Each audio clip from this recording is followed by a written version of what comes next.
Hello, good good morning, good afternoon, good evening, wherever you're watching from. You're welcome to Life and Relationship Realities with Tolu Alabi. And we started a series last week.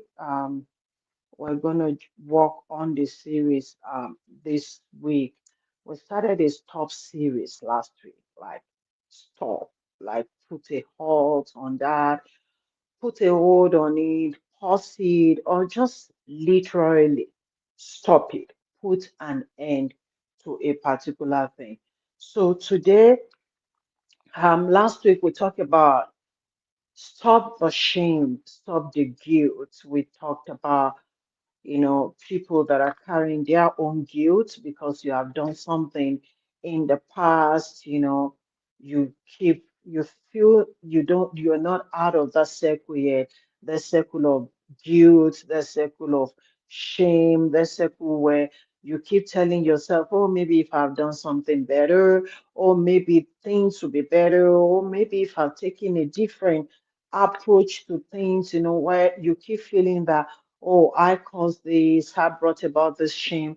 Even some people taking other people's shame, literally, like your parent have done something, wrong, destroy the family name, and you bear that name. And every time you're going out, you're meeting with people, you feel that shame, the shame that you shouldn't feel because you didn't do anything wrong, but because your parent did something wrong, because your spouse did something wrong, because your children did something wrong, because your group of friends did something wrong, or maybe if we're going to even make it broad, maybe your race did something and you keep having to feel that shame.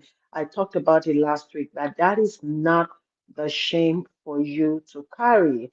That is not the guilt for you to carry, that it's not your responsibility. And even if it's something that you've done wrong, you can seek God's praise, plead for mercy, and God forgives you and just cleanses you from every form of unrighteousness. So last week we talked a lot about the fact that you don't need to carry that shame. You don't need to carry that guilt.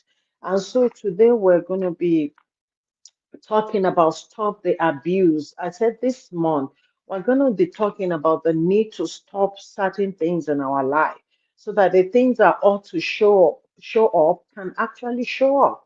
So that the beauty that we ought to enjoy, we will enjoy. So that the grace that we ought to enjoy, we will enjoy. So that the blessings that we need to enjoy, we will enjoy. So if we don't put an end to certain things, something new or beautiful may not actually come up. And that's why this month we're going to be talking about those things. So today we want to talk about stop the abuse. Woof.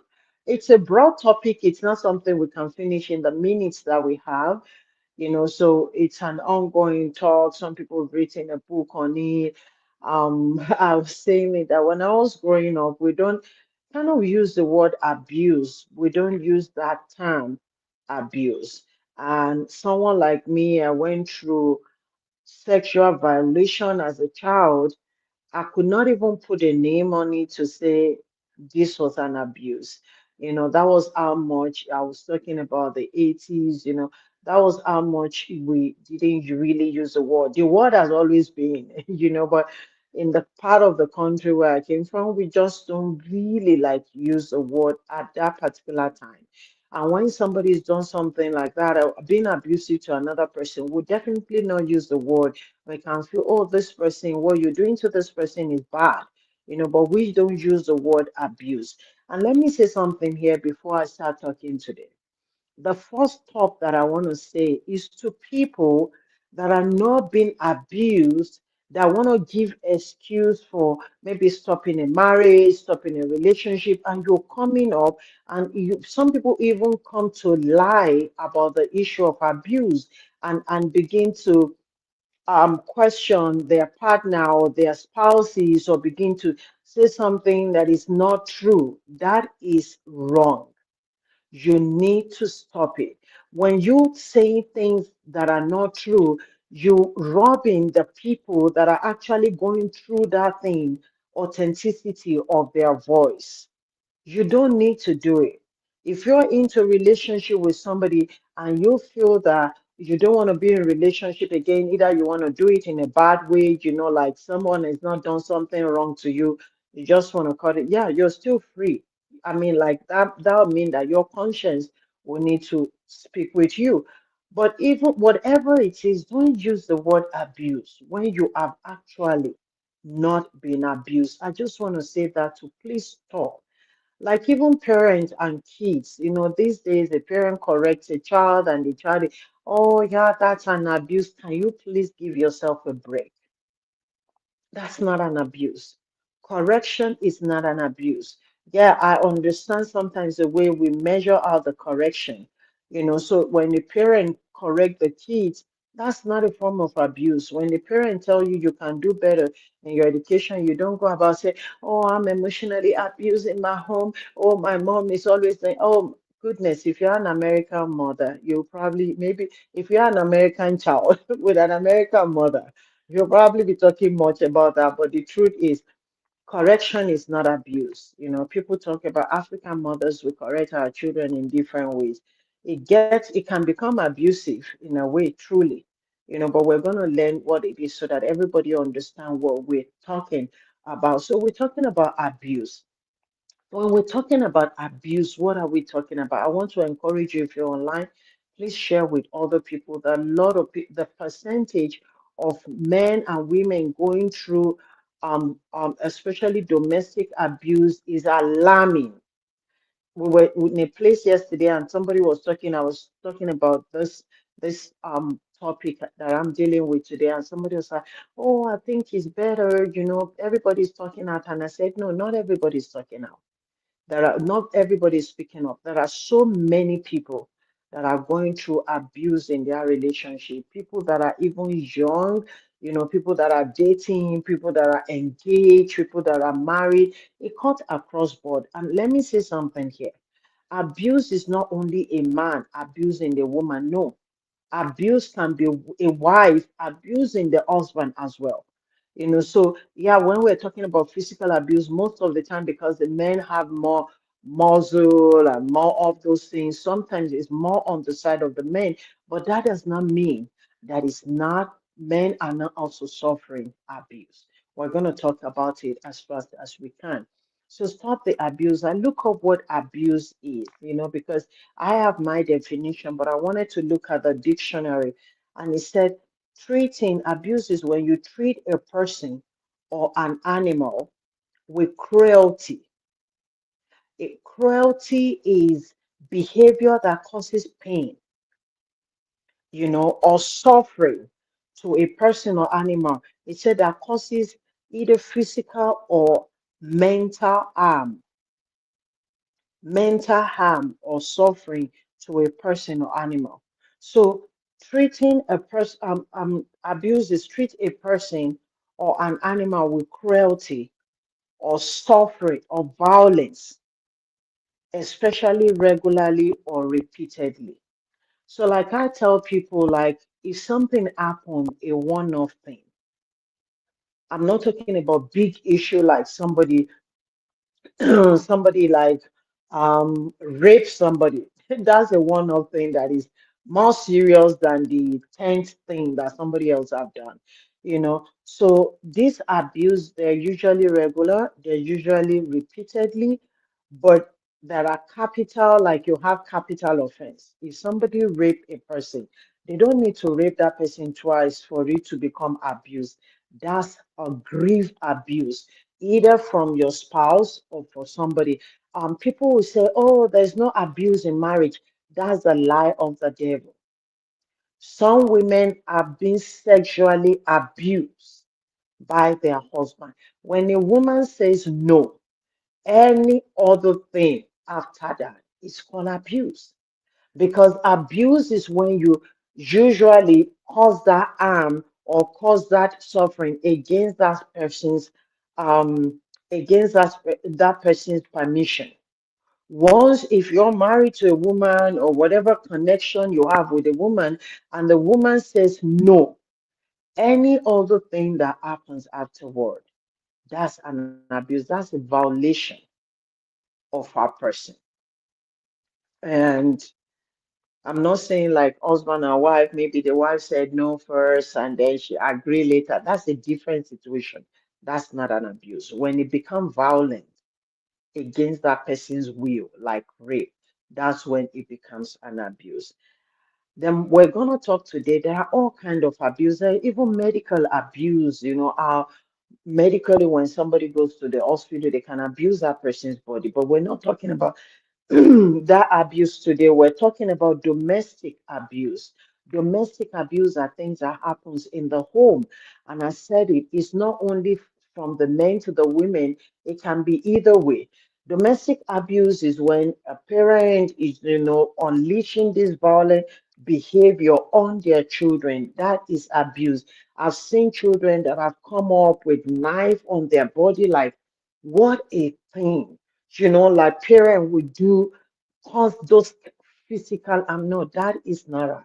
There are so many ways that we can actually discipline our children without abusing our children. So we're talking about domestic abuse. There are usually five major ones, and the first one is psychological. Abuse is psychological when I'm gonna give an example. They are broad. All of these things are broad, but I'm just gonna give few examples so that we understand what it is on a minor, on a surface basis. Abuse is when, because I'm not, so disclaimer, I'm not a medical person, but I'm a counselor. So abuse, psychological abuse is when you begin to talk down on somebody, when you begin to talk down on somebody consistently. Women do this a lot, unfortunately. Not all women. I'm talking about some people, not everybody. There's nothing to say, oh, this is the way that all men behave, this is the way all women behave. I don't believe there's anything like that. You can have averagely what people behave, but this psychological thing, some women would talk down on their husband all the time. As a married counselor, I've been in situation where a woman is talking, the husband is there and is saying, oh, when they call men, when they call husband, is someone like you gonna go? I mean, like really talk down, like somebody saying somebody dressed down somebody. That's abuse. Parents abuse their kids. Oh, you can never amount to things. Those were the things I was hearing at some point when I was growing up. I grew up in a fantastic home, like the best home anybody can grow up in. But there are people that will come into the home. There are times when I had to go out to live with people and so on like that because my biological parents were in there. So I went through a whole lot of people saying I'd ever seen somebody, I'm not going to mention because I'm connected with my family today, were wonderful. My sisters, my brother were wonderful. But there are people that came in, a lot of them are not living today, that will come and they will say, oh, this Tolu, you are this, oh, you can never. So one person that I respect that is really connected to me, that I look up to, actually said something to and said, oh, Tolush, you can never amount to anything. Oh, you're so lazy. Oh, you're so this. Oh, you're so this. And I took that thing in literally. Like Tolu, don't even make an effort. You can't amount to anything. One of the things this person even said, talking with somebody else, I've shared this on this platform before, when the person was talking, was trying to have favor with one of my uncle's wife. And because he was trying to get this person was trying to get financial favor, decide to use Tolu as, I don't know, the bridge or something by talking down. And this person said, oh, is that all? And I was listening, and the person had said that to me before physically. And then this time I was listening, I was in a place that was close by, I was listening. And he said, oh, Tolu, she can never amount to anything. Even if the way she walk, if she's walking like she's not walking straight. And like, how did you, when I was already going through a lot as a child, and feeling hurt and feeling depressed and having all the emotions that was going through me, and the people that are tormenting me, they ask me to bring a glass of water. Sometimes my hands are shaking because I was afraid of them. So how do you expect me to walk, to give a catwalk or a quaint walk in a place where you are being constantly abused and talked down? Of course, my hands will be shaking. Sometimes even the water will spill out of fear. And so the person said, "Oh, I'm going to call her now." So they called me. I had to keep quiet first because I didn't want them to know I was close by. And then I came, and the person said, "Walk from this distance to that distance." And both of them sat together. They were watching me. They were watching the display of my foolishness or stupidity or whatever it is that they had in their mind. And I was walking. Of course, I'd had them. So I was shaking. I was terrified of them. These are people that are like my mother's maid or something, and the person said, "Oh, can you see? Can you see? What did I just say? See the way she's walking. And if the person repeated it right in front of me, she cannot amount to anything." And I had to go. I mean, one of my cousin was there that day. She was so offended. That was her mom that was also sitting there. But her mom didn't even talk. And so when children go through things like that, they live their life most times not even trying because it feels that. So that's a form of psychological abuse. When someone have an impairment in them, or they are disabled in one way, or they are disadvantaged of one way, maybe they have mental problem, maybe they have physical health challenge, maybe they are limping or something, and another person constantly use that to insult them. You're abusing that person psychologically because you're going to make that person withdrawn. You're going to make that person feel vulnerable. You're going to make that person feel worthless. That's a form of an abuse, either from husband to wife or wife to husband or parent to children, whichever way. That's a psychological abuse because it gets to the person's mental mind. And what it does there is bad. Some people have had to commit suicide because they have suffered too much of psychological problem. So the Bible tells us, let's be careful what we say with our mouths. Let's be guarded with the things we say constantly to other people with our mouth.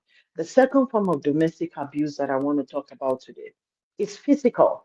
Everybody, this is the one that everybody can see. People may not see the psychological effect, but people can see the physical because you have all the scars, you have everything, to show for it. This is when you physically abuse another person, punch a person, slap a person, raise your hand. Some people, their hand never even beat the woman, but they are terrorized. In fact, terrorizing somebody is worse than beating the person. When you beat the person, you beat and you go. When you terrorize it, you're a terror. Oh my goodness, that is even a demonic thing. Is some people come in like armed robbers or people with gun will put on somebody's head, and some people suffer this almost on a daily basis concerning their marriage, concerning their relationship. I've seen before in the place where I used to live as a single lady. As I saw something, there was a shout in this place. There was another apartment, so in that same place that I was living, and somebody was screaming, and we all ran out. People in the different apartment, and I got there. These were people that I know. I know the woman very well. We're attending the same church before. This was several years ago. This was decades ago. About like 30, almost 30 years ago. And this woman, when I got in and opened the door, I was alarmed at what I saw. This woman was the husband, I actually thought it was the child. She was sitting on somebody, punching, and I thought it was the child. I was screaming just to discover that it was the husband. I mean, I was not even married or anything that time, but I felt like, no, this is wrong. This is wrong. I've also witnessed a situation, a very sad situation, where a man, then I was very little. I don't think I was even up to like 10 years or something there. I actually saw the man sat on the woman and the man was beating the woman. There was a woman, the man's girlfriend that had come to stay in the house where the wife was. I mean, that was even a very pathetic situation. And the woman too was beating this woman. And I started screaming, everybody too started screaming. So what am I saying? Physical abuse. Children, I say parents, when you bring, I tell people when you slap somebody, I don't know for me, but I feel that that is the worst thing, one of the worst things somebody can do. To slap somebody, like you shot the person's life. That's what it is. So parents sometimes do this to their children in training children. No, when you slapping your child, when you hitting your child on the head, that's an abuse. That's not training. Because at the end of the day, that's not training a child. When you correct a child, training is about correcting your child so that your child can grow well. But when you slapping and hitting the air, your child won't grow well. Some children will not have confidence again because physical abuse and so on. One of the things that abuse does, it takes the confidence of the person that is being abused. So you're not helping your children to go with slapping and doing. No, you're actually taking their confidence away. They get to school, their mates are smart and can do a debate and can do the your kids, if God has even given them intelligence, there's no way for them to express it if they are not confident in who they are. Some parents have become so abusive, children can't even speak out. They're afraid to say something. So physical abuse is there. Then there is the sexual abuse. I talked about it. At any point, people have been raped. When I was a child, I was sexually abused. So when it is not what you want, it's an abuse. When somebody raped another person, is an abuse. The same effects come on them. They lose confidence of life. The sad thing about sexual abuse is that it sometimes spiritually now brings a spirit of promiscuity in the life of that girl. Somebody asked, can a woman abuse a man sexually? I don't know about that. All kind of bad stuff happen these days. That may not be far-fetched. But anything you do on that person is an abuse when they are not saying yes, like saying yes confidently or saying yes willfully, then that becomes an abuse. An abuse can be, yeah, sexual abuse can be all form of sexual form. I'm not going to go into that and explain. There's the financial abuse when somebody like you have a couple and one person is using finances to trap the other person, to demean the other person, to stab the other person, to do all kind of things against the other person. I use the word stab now. I've seen a situation where a man abused his wife and they came for counseling and the man said, oh, Pastor, what kind of woman stab her husband sexually and so on like that. And I told the man, I said, see, that does not justify, nothing justify an abuse. That is a different topic. Why didn't you come at that point? But for you to force yourself on your wife is grievous, is a sin before God, is something that is punishable under the law. You don't do it. If your wife starve you, sex, which is not, but there are situations. I'm not saying justify situation, but we don't know what the situation is. If he's the man that sleep around with everything under the skirt, the wife may be careful of infection or something. Or if it's a woman that sleep all over the place, the husband may be careful of infection. I'm not doing that. Is not my topic today. But what am I saying?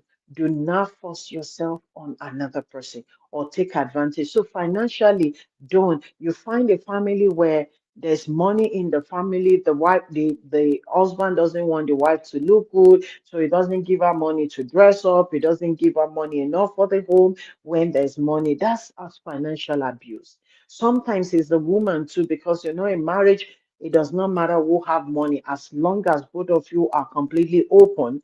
When both of you are not open, then it will matter. It will matter a lot, you know.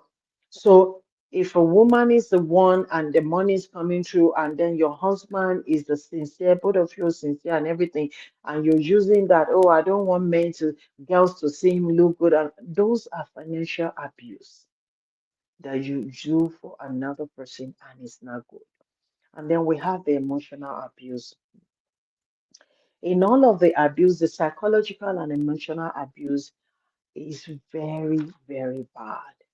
Sometimes it becomes emotional, it becomes psychological when there's physical, sexual, financial, it begins to affect that person's mind and their heart.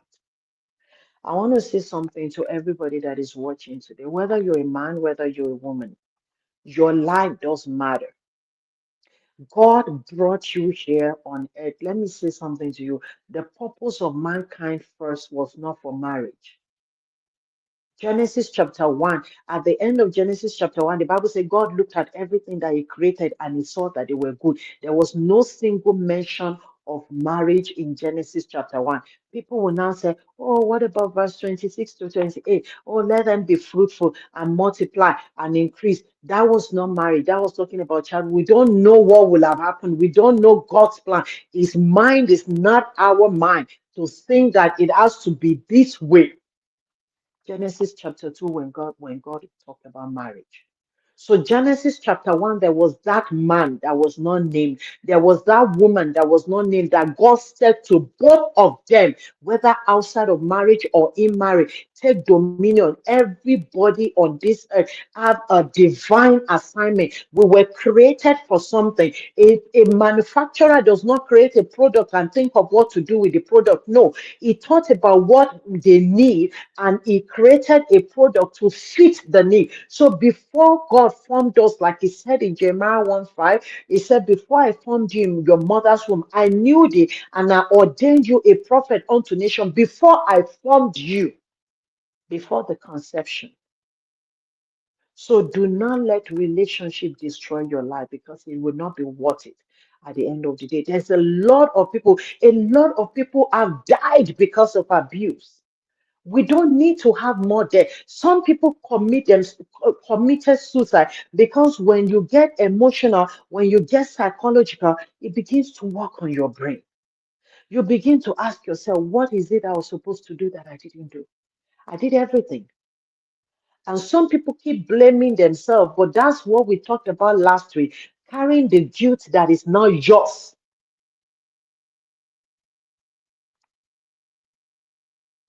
Either break the edge. That's the person the serpent will bite. So you carrying this pain because you want, yes, I've talked about a situation before. In fact, the person was like, Mommy, anytime you want to talk about it, talk about, and I said, I'm never going to mention your name. Because he is a product of, the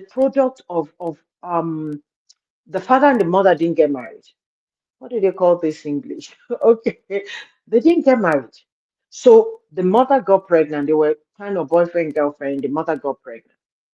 And so eventually, the father didn't marry her. The father married somebody else, and the father had to take the child. And so the child grew up with the father. The mom were allowed to go, but he was never happy that he didn't have the mom like he was supposed to have the mom.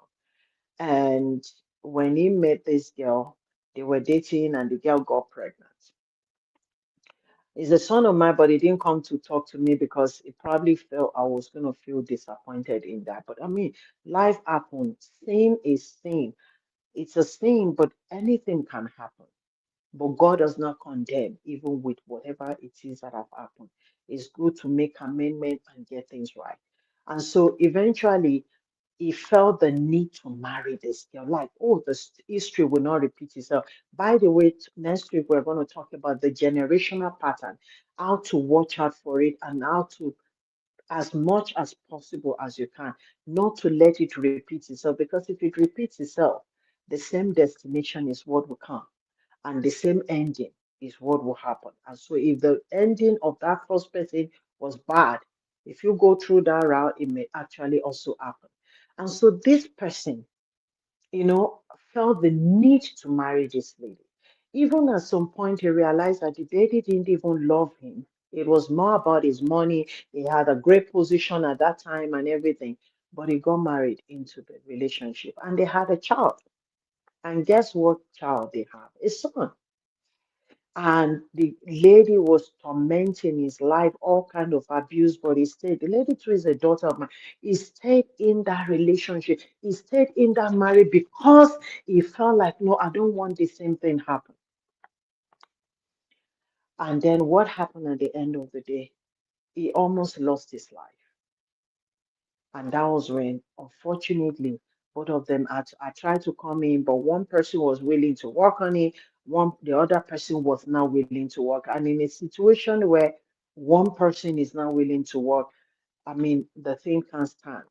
You cannot have a stool that's supposed to have three legs, and then you have two. It's not going to balance. Or it have one leg, it's definitely not going to stand. It's going to fall. And so this abuse, this is the mistreatment. I look at Oxford University, Oxford Dictionary. It said abuse is mistreatment of others whom one has or has had a continuing relationship of some kind. So any form of those mistreatment. I'm not talking about husband and wife normal argument. Husband and wife will have argument.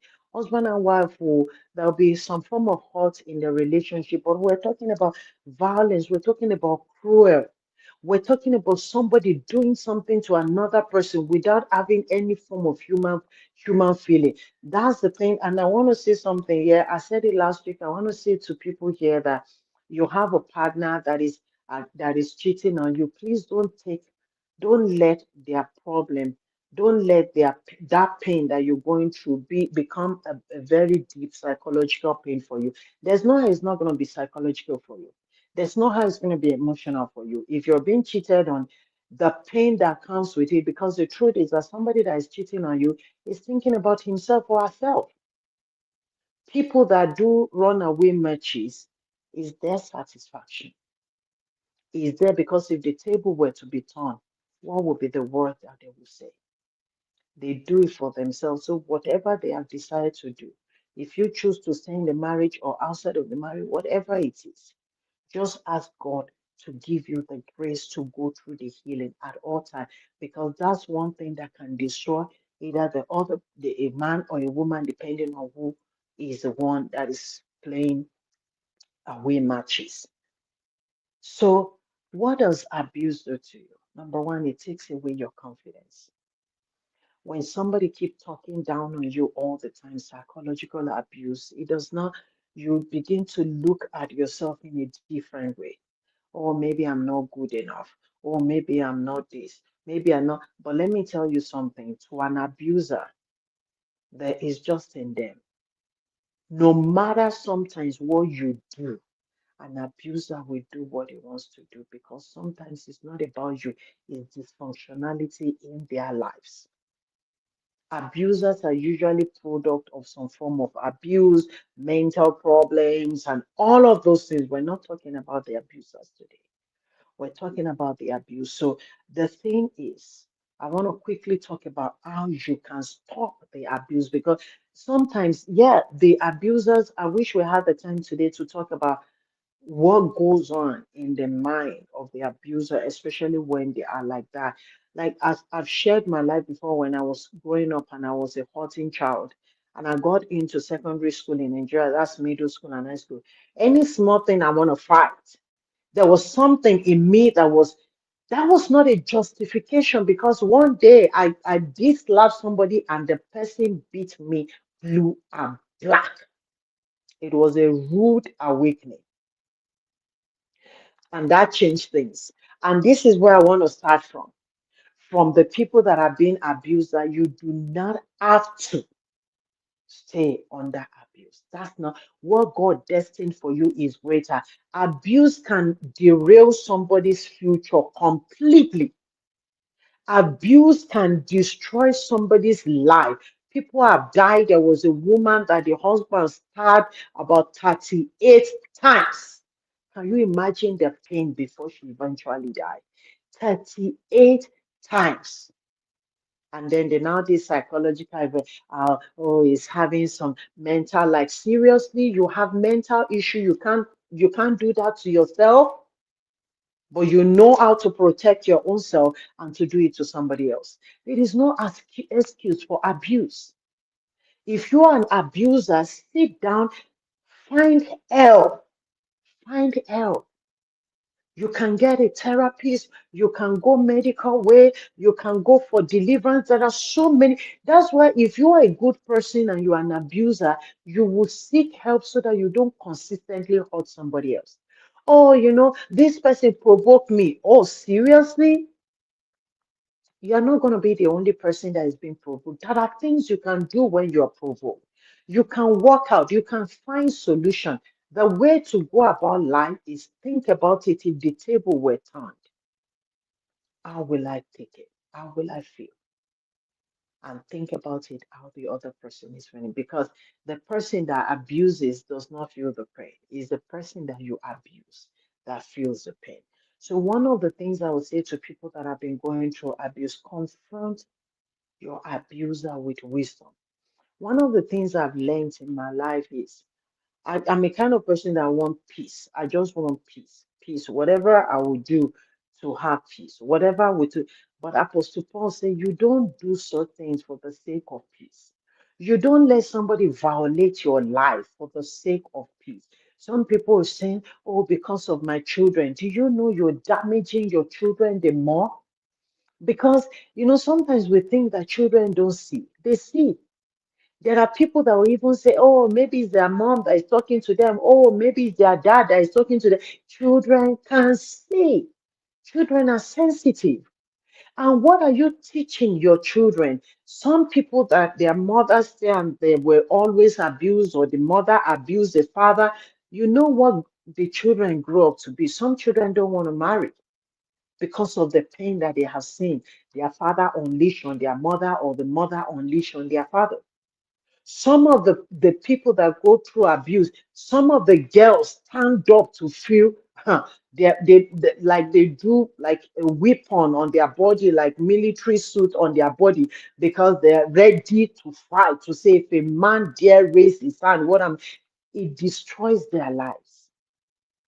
Some people see the way the father behaved to their mother, and some sons feels that, oh yeah, that's it. Oh, it's the mother that will go around doing everything, doing all the work, and the father will come and and she'll be afraid of the father. Some men will feel that is the way to take control of a woman. Do this to her. See the way you destroy your children, the children you are protecting, you're actually destroying them. So confront your abuser, but with wisdom, because some abusers have violent tendency. And I want to say to somebody that have anger, that you can get angry at, please don't kill somebody one day. Because when somebody have violent anger like that, they can do anything. The anger controls them and they can do anything. That's why you need to seek help so that you don't destroy another person. And if you are that person that is married to somebody like that have uncontrolled anger, whether they are male or female, please be careful with confront. Because you know one thing that abuse you does, when you marry to people, somebody that abuse you, it gets to a point you start being afraid of them. At that point, love is gone long time, because fear and love does not stay in one place. That's why the Bible says perfect love casts away fear. If there is love, there won't be fear. There will be relaxation. It will be a safe zone. When there is no love, fear will come. When somebody begins to abuse it and your voice or raising your hand or have violent tendency, your partner is afraid of you. When they're afraid of you, that is not emotional connection again.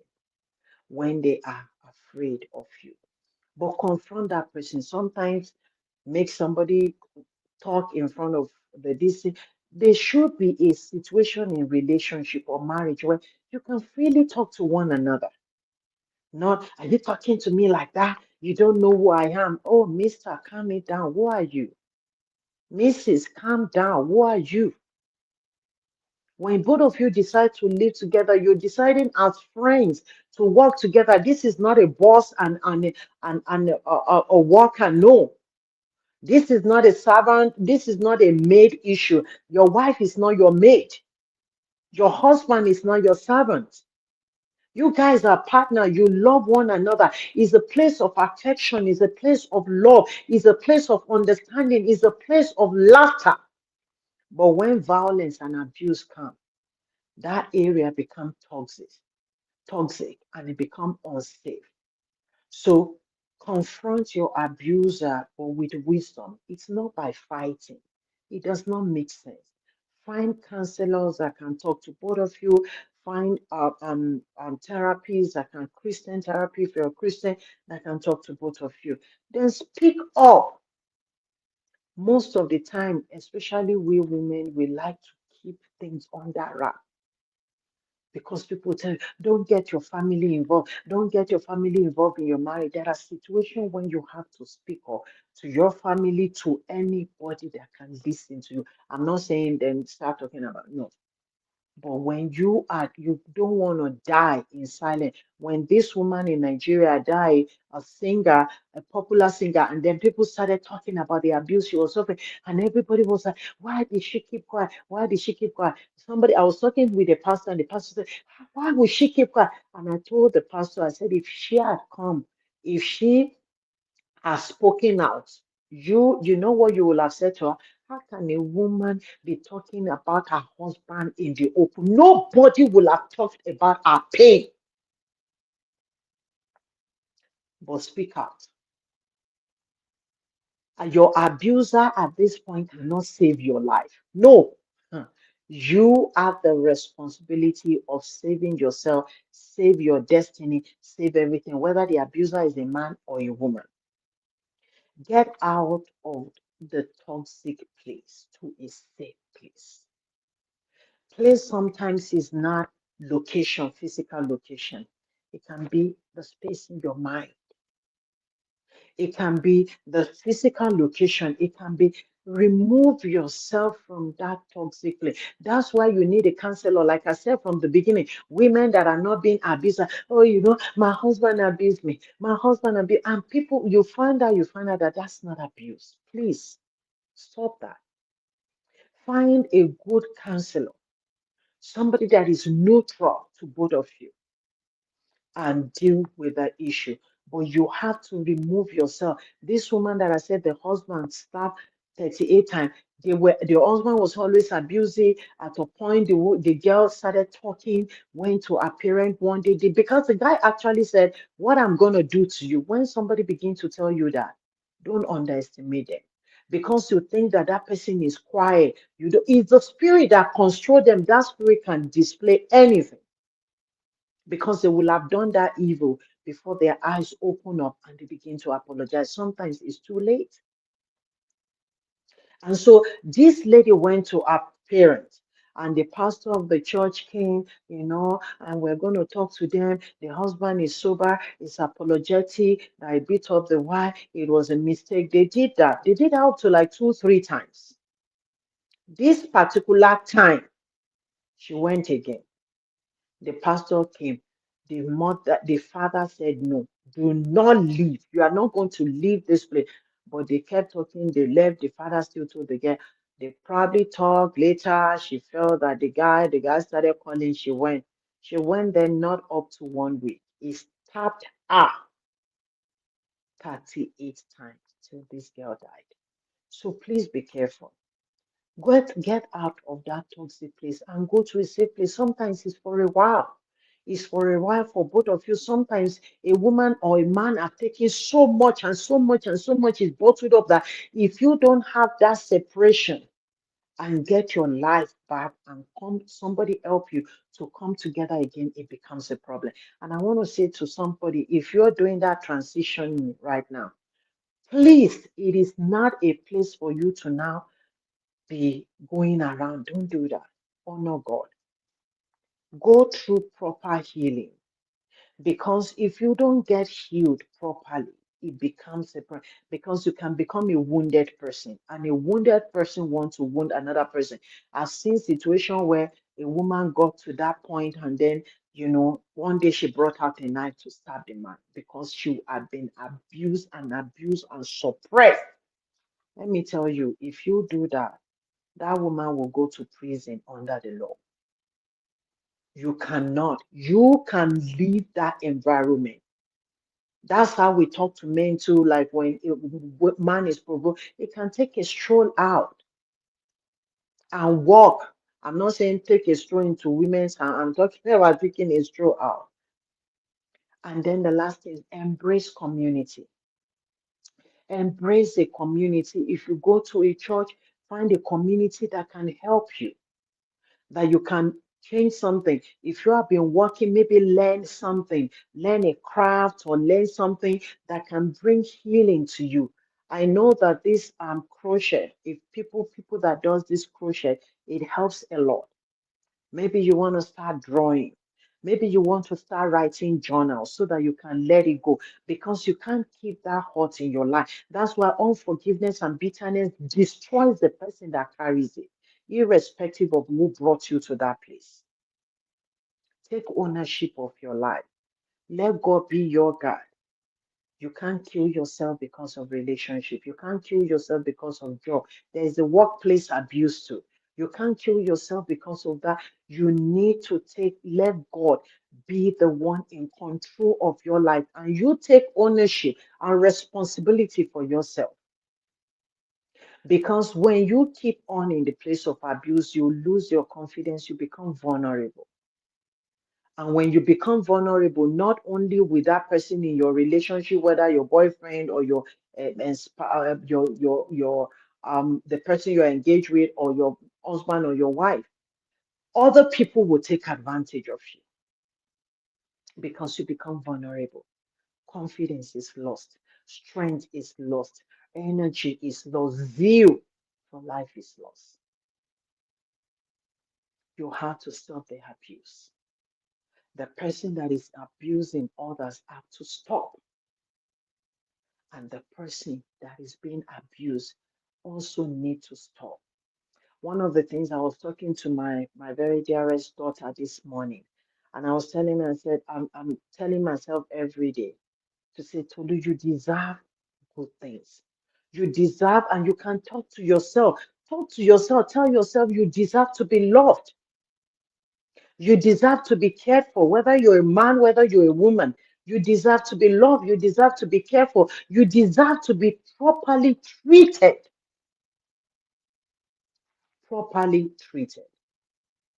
Sometimes people that are abusers, they have something in their mind. You know, when somebody like a narcissistic person will leave, and if they see something that is green, like I'm wearing a green top, they can tell themselves that this is blue, and they will live by that blue. They will be telling themselves because they tell themselves what they want to hear. And so an abuser, one of the things that I went through, my first relationship was abusive relationship for 5 years. When you are naturally a vulnerable person, you will attract another abuser, because that was what happened to me. I was being abused by these people. So definitely when I was getting relationship, I would, because by that time I'd become vulnerable. And so for almost 5 years, I was trying, oh, maybe if I do this more, the relationship will, maybe if I do this more, because that's what happens when you are being abused.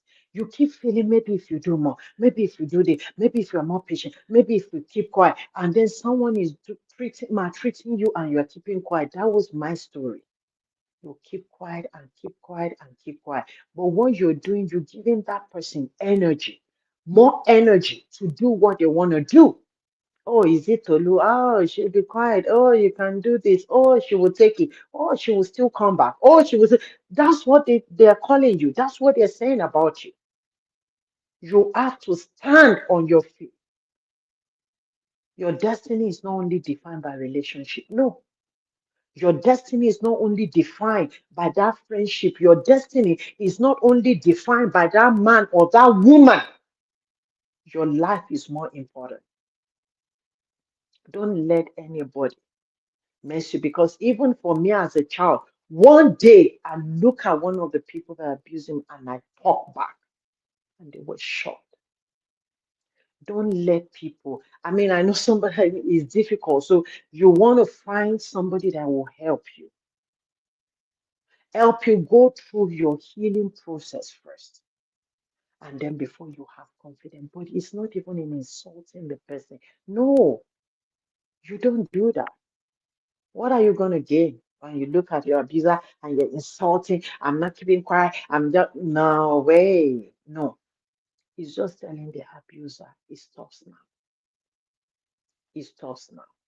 I've seen husbands that are threatening their wife with gun. I've seen wives that are threatening their husband with knives. It's evil. But don't let it come to an end for somebody. Your life is worth more. You can only do. It's okay to say I've had enough. It's okay. Don't let anybody make you feel. Sometimes some people have not been where you have been, so they don't understand. They don't understand your pain. They don't understand your agony. And you see the need to show. Maybe your husband is holding a particular office. You are a pastor's wife. And you have to, because, oh, they have to see me as pastor's wife. I have to keep quiet. No. Stop the abuse. If you can't take it anymore, say it. You are human. You are not spirit. Don't continue the pain. Don't continue the agony. So many people are being lost. So many destinies are lost on the altar of abuse. It is not worth it. I pray for somebody watching today that have been abused in one way or the other. I pray for courage for you. I pray for boldness for you in any way that your life has been battered. I pray for to the balm of Gilead, Jesus Christ, to bring healing from your inner self, to bring healing, that you be healed from that rape, you'll be healed from that physical abuse, you'll be healed from that psychological abuse, you'll be healed from that emotional abuse, from that financial abuse, from that sexual abuse. I pray for healing for you. I pray that the Lord will direct you to the right mentor, right counselor, right therapist, right pastor, right people that can help you. I pray. And I pray for those that are abusing other people, whatever is broken in your life that has brought you to that place of being an abuser. I pray for a change of name and on purpose for you today, that you will no longer inflict pain on the person that you claim to love, but that you will care for them. You will give them the due entitlement. You will care for them. You will nurture them, and you will not harm them. I pray that whatever anger it is, I pray that the power of God break that yoke of anger, in the uncontrolled anger, in the name of Jesus. And I pray for relationships that are destined by God, that will last, that the peace of God abide, the joy of the Lord abide, and the love of the Lord abide in the name of Jesus. Remember, abuse can destroy beautiful relationships. Don't let it happen for you. The peace of God abide with you. The joy of the Lord is your strength. And remember, the Bible said it in Jeremiah 31, verse 3. It said, with everlasting love, I have loved you. God loves you. That's why God is a nourisher, not an abuser. God is a lover, not an abuser. God is your provider, is your strength, is your joy, is your peace. Pray today. If you don't know have Jesus as your Lord and Savior, please receive Jesus into your life. Let him be the Lord of your life, and you'll enjoy the peace that you deserve in the name of Jesus. Next week, we'll be talking about generational pattern and why it's important for us to stop it. Some people are in it already, in the circle already. But what about your children? If you don't stop it, your children, it will have to go, it may go over your children and they will have to struggle to stop it. But it does not have to go in circle anymore. You can stand against it, because for every so-called generational cause is a greater generational blessing that you and I are entitled to. And we're going to talk about it next week. So thank you. If you have your testimony, please send it to us. We'd like to hear your testimony if this message has blessed your life. And I want to say, please, it's on Facebook, it's on YouTube. Please share it. Share this video. Let other people be blessed by it. Till I see you next week. God bless you. Go enjoy yourself. Be happy. Rejoice. And if somebody is going through something beside you, please help them out. Give them, you can take somebody out for lunch. You can do something to make somebody happy. God bless you. Bye bye.